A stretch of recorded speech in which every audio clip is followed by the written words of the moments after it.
Chairman گڑھ طارق عزیز Baloch, vice chairman جام محمد چوکیو، municipal commissioner Ahmad یار، محکمہ افسران اور انجینئرز کے ہمراہ یوسی گڑھ کے علاقے میدان اور دیگر مقامات کا دورہ کرتے ہیں۔ ماشاءاللہ بڑی دور چلے گئے چچا، کوئی بات نہیں۔ اس موقع پر واٹر سپلائی اسکیموں پر سولر سسٹم پینلز کی تنصیب اور دیگر ترقیاتی کاموں کی رفتار کا جائزہ لیا گیا اور ضروری احکامات جاری کیے گئے۔ چیئرمین طارق عزیز بلوچ نے اس موقع پر بات چیت کرتے ہوئے کہا کہ گڑھ ٹاؤن کی حدود بہت وسیع ہے اور ہماری اولین ترجیح ہے کہ عوام کو بنیادی سہولت، پانی کی فراہمی، توانائی کے متبادل ذرائع اپنانا وقت کی اہم ضرورت ہے، اور سولر پینل کی تنصیب سے نہ صرف توانائی کی ضروریات مؤثر طریقے سے پوری ہوں گی بلکہ طویل مدتی اخراجات میں بھی کمی آئے گی۔ میونسپل کمشنر احمد یار نے اس موقع پر کہا کہ موجودہ انتظامیہ شہری سہولیات کی بہتری کے لیے تمام دستیاب وسائل پر ریکارڈ لا رہی ہے۔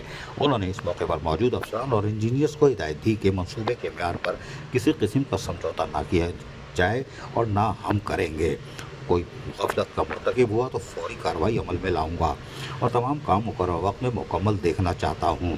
انہوں نے مزید کہا کہ محکمہ جاتی ہم آہنگی کو یقینی بنا کر ترقیاتی عمل کو تیز اور شفاف بنایا جا رہا ہے۔ وائس چیئرمین جام محمد چوکیو نے کہا کہ گڑھ ٹاؤن کو بہتر سہولیات کی فراہمی ہمارا اولین مقصد ہے اور سولر پینلز کی تنصیب کا یہ اقدام اس سمت میں ایک عملی قدم ہے۔ انہوں نے کہا کہ ہم اپنی تمام تر کوششوں سے گڑھ ٹاؤن کے عوام کے معیار زندگی کو بہتر بنانے کے لیے سرگرم عمل ہیں۔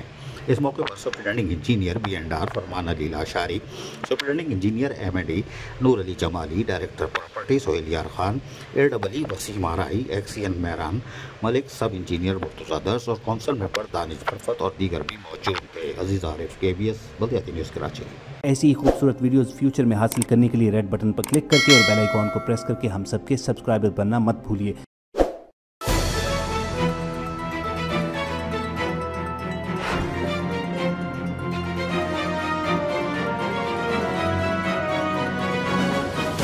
KBS بلدیاتی نیوز۔